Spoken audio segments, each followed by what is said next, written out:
masih mendapatkan nikmat dari Allah Subhanahu wa taala, dan selama kita hidup Allah tidak akan menghentikan nikmat itu. Maka mari kita selalu bersyukur kepada Allah dengan selalu meningkatkan kualitas ibadah kita, kualitas ketaatan kita, kualitas kepatuhan kita, kualitas kecintaan kita kepada Allah Subhanahu wa taala, agar kita bisa dinilai sebagai orang yang tahu diri, tahu bersyukur karena Allah tidak pernah berhenti memberikan nikmat kepada kita. Amin. Salawat dan salam kita berikan kepada Allah. Semoga Allah limpahkan dan curahkan kepada junjungan kita Nabi Muhammad Sallallahu alaihi wasallam. Bapak sekalian dan Allah Subhanahu wa taala, alhamdulillah kembali kita bisa berjumpa bertemu wajah untuk pertemuan bulanan kita setelah kemarin kita libur Idul Adha. Alhamdulillah bulan yang kita lanjutkan dan kita mulai tentang bab Thaharah sesuai dengan urutan dari buku Tarjih Muhammadiyah. Kitabul Iman sudah kita selesaikan. Kita masuk ke bab yang kedua, Kitabul Thaharah. Halaman itu halaman itu Adidayah, halaman letak jaringan. Ini yang saya kirakan itu oke, sebelah kiri bahasa Arab, sebelah kanan itu terjemahan yang ini paling jaringan bahasa. Ini halaman itu didefinisikan atau jadi buka mengenal. Buku bahasa ini buku lama. Buku lama, halaman 45. Halaman 45. Ini paling kanan dari 45. halaman 45. Podo ya. Podo berarti. Sama. Dan ini buku tahun 45 juga. Ya. Kemudian di pertemuan yang lalu di bulan Mei kita sudah mengawali Kitabul Thaharah. Dan kebetulan di materi di buku himpunan Musnad ini langsung dimulai dengan suatul wudu, bab berwudu. Alhamdulillah. Nah, di pertemuan yang kemarin kita mulai, kita semua mengenal dulu, belajar dulu, memahami dulu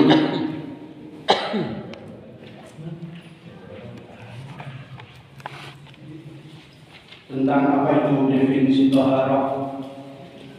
Tak tahu. Terus Tak cip.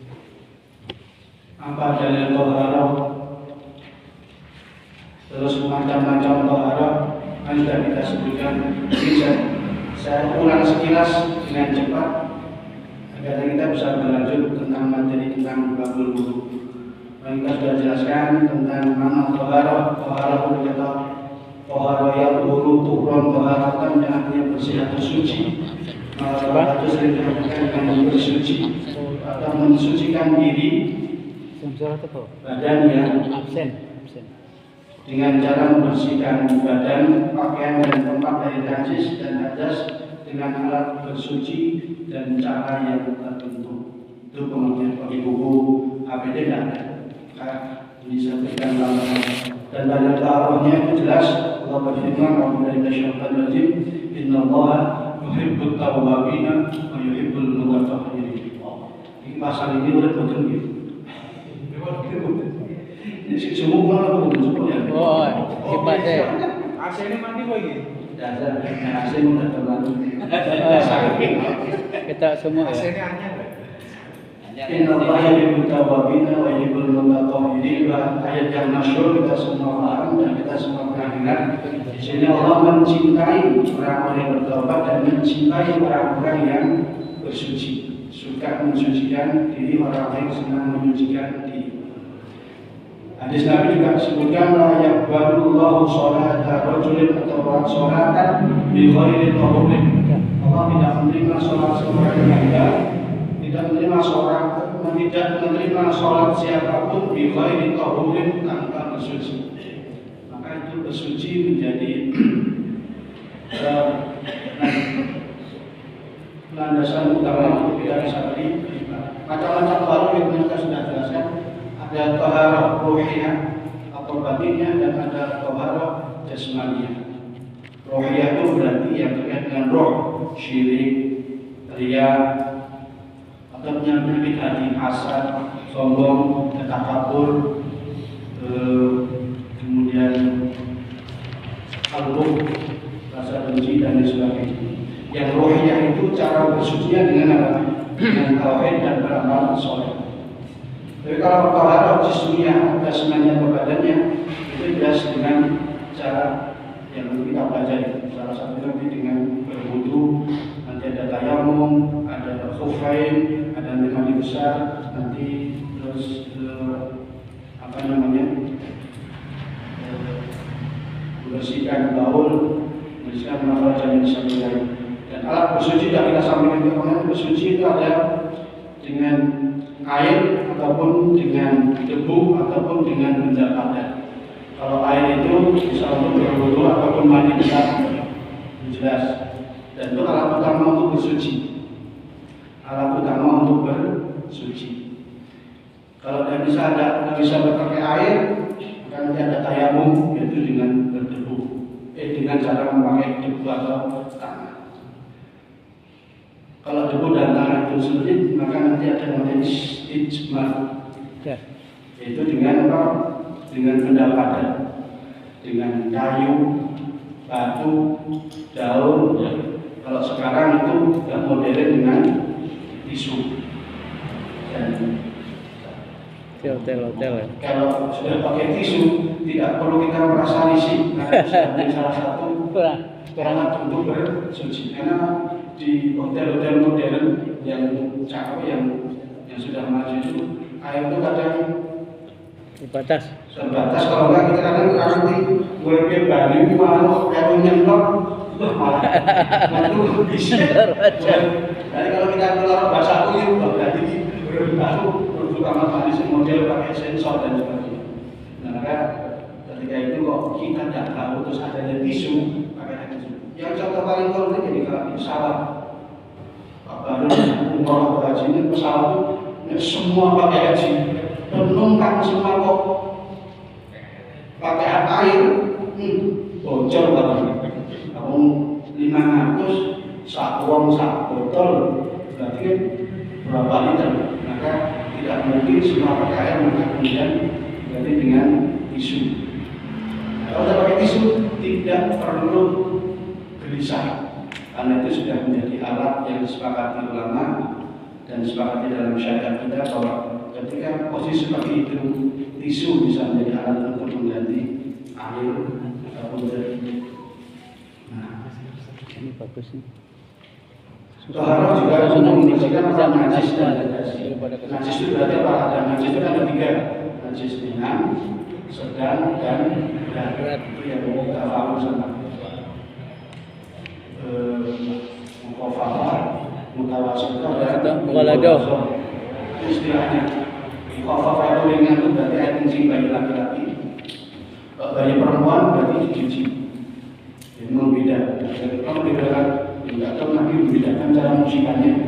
Laki-laki dikorsiki dengan air, kalau perempuan dicuci.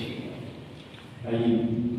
Tapi kalau najis yang sedang itu seperti air kencing, maaf, sengaja belum itu lagi tidak kok. Ini berubah, jadi saya ngomong agak yang barang-barang kotor ini. Kamu kan makin kali nonton, sehingga kaca itu. Najis sedang itu air kencing, mati, kita jelaskan apa itu mati, wadi, kemudian tinja, bangkai, darah, dan udah itu anak masuk. Ini yang sedang. Bersihkannya apa? Jadi bersihkan dengan air. Kalau yang mughalazah itu yang air liur dan anjing. Anjing itu yang najis adalah air liurnya. Jadi tubuhnya tidak.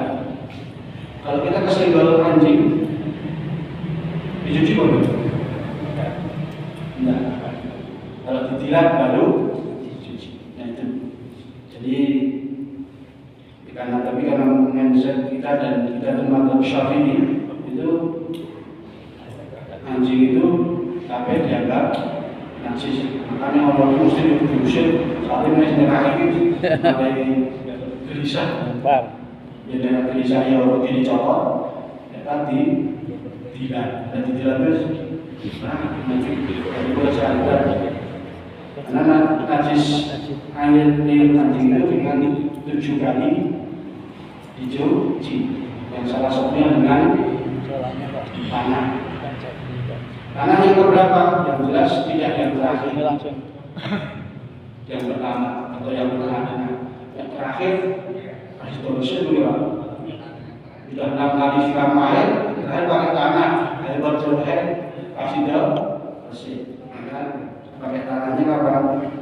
Kadang sekarang dengan adanya sabun bisa digantikan dengan sabun, tapi mungkin untuk tetap adanya tanah itu sebagai karena syariat yang itu kalau mau pakai tanah bisa, ada yang menggunakan pakai sabun juga bisa. Itu yang najis. Kalau hadas itu ada 2, hadas besar dan hadas kecil. Kalau hadas kecil jelas BAK, BAB dan buang air kecil, buang air besar, satu lagi apa mas? Istinja.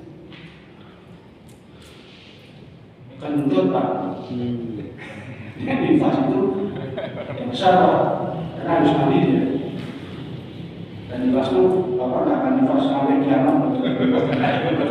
Kita nggak ada nifas. Nah, ada sebesar itu jelas berhubungan wanita dan laki-laki dan perempuan, 2 keluar mani yang tanpa berhubungan, entah mimpi atau dengan cara apapun, dan ketiga haid atau nifas. Itu ketiganya yang cara mensucikannya itu dengan mani. Kalau yang hadas kecil, cara mensucikan bagaimana? Dibasuh, setelah itu kalau mau ibadah harus ngajeng sholat berarti harus wudhu. Aku nari baru tipis, gitu, baru tipis, dibersih, ini ngajeng sholat wudhu. Tapi kalau keluar mani harus mandi dulu, gitu pak. Itu bedanya yang besar dengan yang kecil. Maka dan 1-2 ini besar kecil ini kita semua selama kita hidup pasti kita akan mengenal. Nah, sesuai dengan materi kita masuk tentang bab dalam kitab halaman 45, langsung kita masuk ke bab wudhu. Tapi saya belum akan bicara tentang kaifiyatul wudhu. Nanti kaifiyatul wudhunya mungkin karena saya itu bahwa Pak juga sudah mempraktekkan. Nanti kaifiyatul wudhu atau cara berwudhunya akan saya sampaikan sambil saya menjelaskan ini. Kenapa ini saya sampaikan di awal? Yang terkait dengan perkara yang saya diremehkan dalam hal wudhu. Karena Bapak sekalian dari Allah Subhanahu Wa Taala, kita harus memahami bahwa wudhu itu bukan sekedar membasahi anggota wudhu. Tidak hanya sekedar itu, tapi kesempurnaan wudhu itu sangat berefek, berimbas kepada kekhusyukan kita dalam sholat.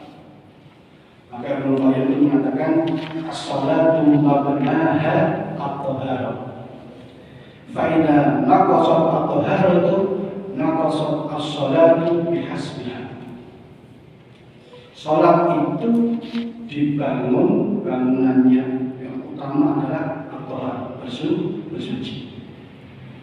Maka sebagus apapun kita sholat, sekeren apapun kita sholat, tapi kalau tanpa bersuci, batal sholat kita tidak sah. Maka fa'idha naqasat at-taharah, jika berkurang cara bersuci kita, kurang sempurna, naqasat as-salatu bihasbiha, maka kesempurnaan sholat kita akan berkurang. Maka ketika berwudu mau sholat itu jangan pernah kita anggap itu rutinitas belaka. Sementing terus kamu. Kenapa? Ketika kita berwudu dengan sungguh-sungguh, isbahul wudu, dengan wudu yang sempurna, itu akan berefek kepada kekhusyuan, kesungguhan, keseriusan kita dalam sholat. Coba ketika kita berwudu sudah sejak membasuh tangan itu, karena di sini jelas kharajat khotoyahu, keluar kesalahan. Jadi ketika kita sambil mencuci tangan, sambil mengucapkan Bismillahirrahmanirrahim, dan kita mencuci tangan sambil kita merasa, ya Allah, ampunlah segala kesalahan yang pernah tangan saya ini lakukan atau yang pernah dilakukan oleh tangan saya ini, itu akan memberikan aura tersendiri pada diri. Semua yang kita, dari semua anggota tubuh, bila kita mengerjakannya atau berwudu dengan dalam hati kita selalu terucap, ya Allah, mata dari wajah muka, nanti tangan sampai kaki selesai, itu semua dalam rangka untuk kharajat khotoyahu, semoga kesalahan yang pernah dilakukan tubuh ini, tubuh saya ini, itu kharajat, keluar bersih. Itu insya Allah akan memberi efek. Ketika kita akan mulai takbir, itu akan termotivasi, ada aura, kita akan khusyuk dalam sholat. Ini karena kebiasaan. Saya bukan merasa wudu saya sudah seperti itu, tidak. Tapi saya selalu ketika berwudu itu yang selalu saya tanamkan. Karena kita nggak tahu cara membersihkannya. Dengan cara berwudu kita akan membersihkan kesalahan-kesalahan yang pernah dilakukan oleh tubuh kita. Ketika berumur pun kita, ya Allah, moga-moga mulut saya ini yang pernah nyatu, bisu, yang ada uang, itu keluar ketika saya keluarkan air yang saya kumur-kumur itu. Maka itu insya Allah akan memberi efek yang sangat luar biasa dengan sholat kita. Maka makna at-thaharah, dasarnya adalah kesempurnaan kita dalam bersuci. Nah, maka dari itu sebelum saya menyampaikan tadi, ada beberapa perkara yang saya yakin, saya berani bersumpah bahwa Allah sudah tahu. Tapi ini kembali saya ingin sampaikan untuk mengingatkan kita semua agar ketika nanti kita berwudu, jangan sampai kita tidak sungguh-sungguh dalam mengerjakan. Perkara yang diremehkan pertama apa? Tumit yang tidak terkena air wudu.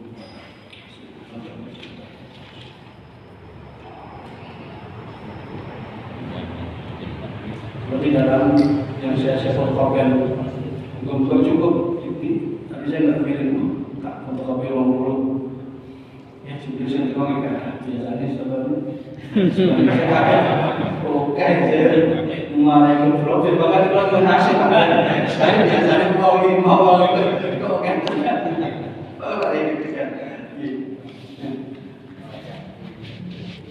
Pertama yang saya sampaikan adalah apa? Tumit yang tidak terkena air. Jadi semuanya para sahabat itu perjalanan dalam sebuah perjalanan dan masuk waktu asar habis. Jadi para sahabat itu yang menuju ke merusuk, sementing kelas, sehingga kita mengusap kaki tanpa membasuhnya secara sempurna. Melihat itu Nabi kemudian bersabda di hadisnya, farofa sautahu, ya'la sautahu. Nabi itu sampai teriak, menunjukkan suaranya, wailun lil aqabi minan nar. Celakalah tumit-tumit yang tidak terkena api, tidak terkena air wudu dari api. Jadi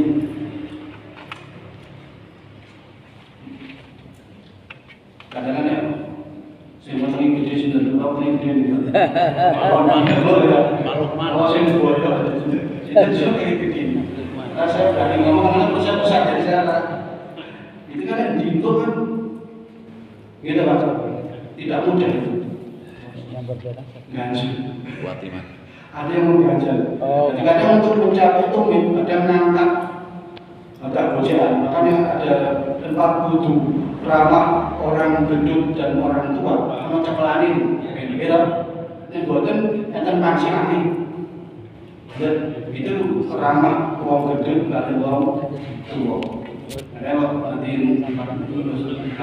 Kalau di tanah suci kan pakai atau masjidnya tidak banyak masjid yang menggunakan ada tujuannya bukan kadang di sebelah ini ibu ini naik sama buat terus kabel bahkan biasa itu untuk ngambil minggu pun saya wah ini pak kabel medali upah ini pengerok jadi nggak terbiasa dengan kalau kita di tanah suci hampir semua yang itu ada tempat duduknya. Berarti yang depan Masjid Nabawi itu semua rata-rata pakai tempat itu. Karena itu untuk ngalaikani wong Arab sing nemu wong India, Pakistan besar-besar itu biar mereka ketika itu tidak. Ini kalau kita tidak berusaha untuk menyentuh kaki kita, maka nanti yang kena hanya ujung, depan dan belakang itu tidak terkena luput dari basuhan air di kecil tapi sangat berat dan sangat Nabi pakai kalimat wailun lil mutaffifin wailun lil musallin gitu. Itu wail itu artinya celaka tapi juga menjadi nama neraka wail. Neraka wail itu bagi siapa? Orang yang sholatnya orang serius, untuk orang yang mutaffifin, untuk yang ini orang yang tidak memperhatikan tumitnya ketika berwudu. Maka Imam Nawawi menjelaskan fihi wujubu isti'adi jami'ir rijli bil ghusl. Hadis ini menunjukkan wajibnya membasuh seluruh bagian kaki, ngawekani dan boten kenal kebasuh tangan di makanya sekalian dibasuh sakayun untuk agar sampai agar tumit kita itu tersiram terbasuh air. Itu yang pertama. Mungkin jujur saya sudah belum ikhlas.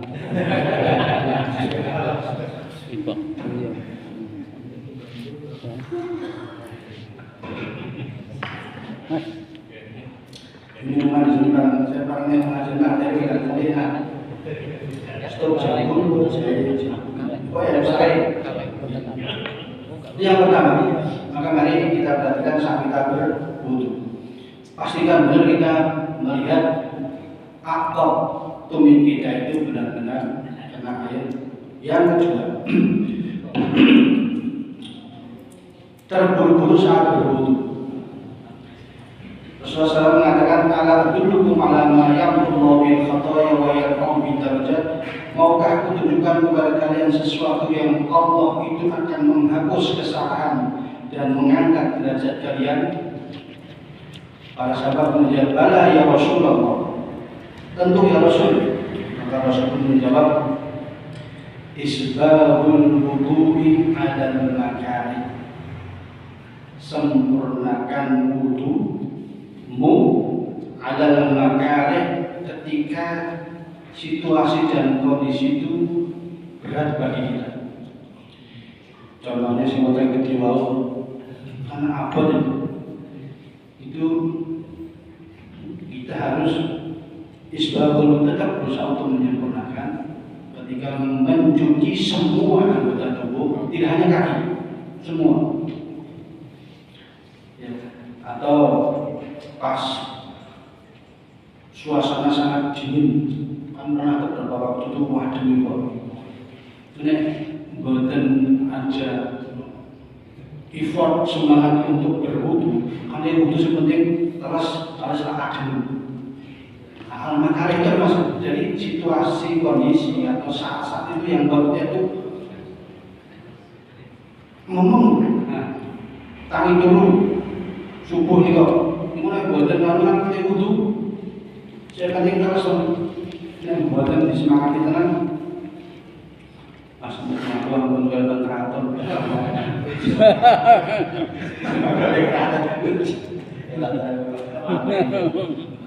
Yang kulo kita ngudung. Syukur Tuhan yang ngapa. Isbahul wudu'an, sempurnakan wudumu. Maka maksudnya ketika kita dalam kondisi apapun jangan tergesa-gesa berwudu. Karena ketika kita tergesa-gesa berwudu, maka wudu kita mesti tidak sempurna. Yang penting terus. Kadang kok sikutnya kurang, sing terus apa beli sebelah, gitu. Terus nanti basuh muka sementing dalam muka itu kan semua yang bagian muka itu dicuci oleh air wudu. Ada papiu lu kan itu Untuk dewan NU. Ya penting terus. Kadang susu dalam sholat. Nah itu situasi yang membuat kita itu tidak nyaman untuk terus. Ya, makanya disebut Rasul menggunakan al-makari. Makari itu artinya bisa luas. Situasi hati yang tidak nyaman, ngantuk, kesel, ngomong, turu, ngelilir, tangian sholat asar, cuman waktu-waktu yang kita berat untuk berwudu. Maka Nabi kalau kamu ingin dihapus kesalahanmu dan diangkat derajatmu oleh Allah, maka apa? Isbahul wudu'i 'alal makan. Tetap sempurnakan wudumu dalam situasi atau kondisi yang berat bagi dirimu. Yang maknanya luas. Dan saya kita pernah mengalami itu. Lagi menurut, lagi turun lalu terus asap. Aku ngatur ngomong, terus ngatur lagi buka keran kok. Pas buka sepenting kapiu terus rampung angkat. Nah itu kalau seperti itu berarti itu termasuk tidak isbahul wudu. Kalau isbahul wudu maka seperti sampaikan tadi mencuci dengan sungguh kita sambil berdoa berharap semoga kesalahan yang ada di tubuh kita ini itu diampuni Allah dan dihapus kesalahannya oleh Allah Subhanahu wa Ta'ala. Itu yang kedua. Yang ketiga, tadi yang sudah Bapak semua terima, meninggalkan sedikit anggota wudu atau sesuatu yang menghalangi air ke anggota wudu.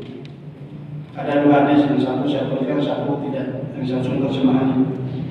Umar bin Khattab radhiyallahu anhu rajulan tawaddaa fataraka mawdi'a dhufrin 'ala qadamihi fa rasalahu an-nabiyyu fa qala irji' fa'sil wudu'aka fa raja'a thumma shalah. Umar bin Khattab menceritakan ada seorang laki-laki berwudu, sudah berwudu. Tawadhu itu berarti sudah selesai wudu. Fataraka mawdi'a dhufrin, tapi ada sebesar ukuran cilik Pak, yang tidak terkena air, entah itu ya Nabi tidak menceritakan kena apa enggak kena, penting aja itu kaki ini kalau masuk bolong sehingga kena. Fakab usahaum Nabi fakola, Nabi belum, Nabi tinggali wong niku fakola, fakahsin irji mas balik, irji fakahsin wudu'a, perbaiki wudumu. Jelas sedikit loh Pak. Ada kadang betul, kita kadang nggak peduli. Ini Nabi dalam sebesar lingkaran, sebesar kuku tidak terkena air. Apakah terpanggil Mas irji fa ahsin wudu'aka, Mas balik perbaiki wudu.